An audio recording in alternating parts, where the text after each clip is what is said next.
Yes, well, the summit has really just minutes ago wrapped up. I've just come from a press conference with President Maduro, the Venezuelan leader.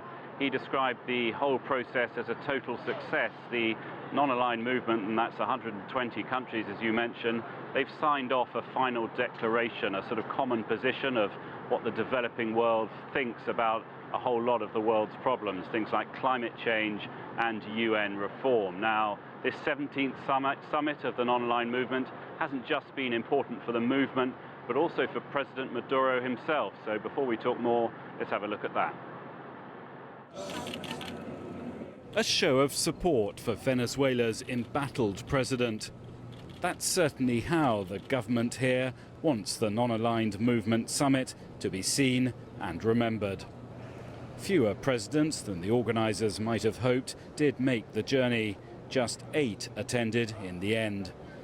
But this forum for the developing world has kept to its core mission statement, which is to be non-judgmental about its own. In today's world, everyone has its own internal challenges, and we must appreciate that.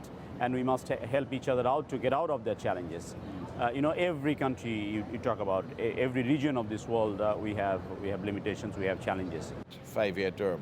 I asked the Prime Minister of St. Vincent and the Grenadines, a long-time supporter of Venezuela's leftist government, whether he thought this summit would help President Maduro. It's a good boost, but you still have to be doing things in your own country, connecting with your own people and enhancing the possibilities and reducing the limitations as far as is humanly possible.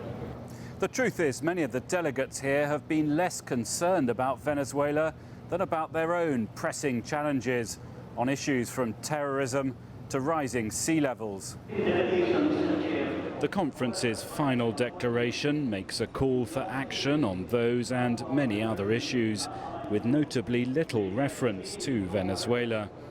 But that doesn't mean the hosts have held back from trying to make their own political point here.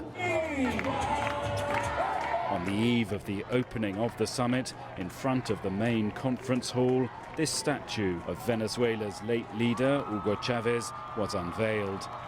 He was the president that took this country on its leftist path. There are some delegates who are offering Venezuela's leadership unwavering support in these difficult times, but that support is not unanimous. Well, these summits and the non-aligned movement summit is no different than any other. It's not all really about the big meetings, it's also about the ones on the sideline. And one thing President Maduro said just a few minutes ago was he said he'd made very positive progress meeting some of the oil-producing countries from around the world, and he thinks that there is going to be some sort of solution to stabilize the global oil price. Back to you.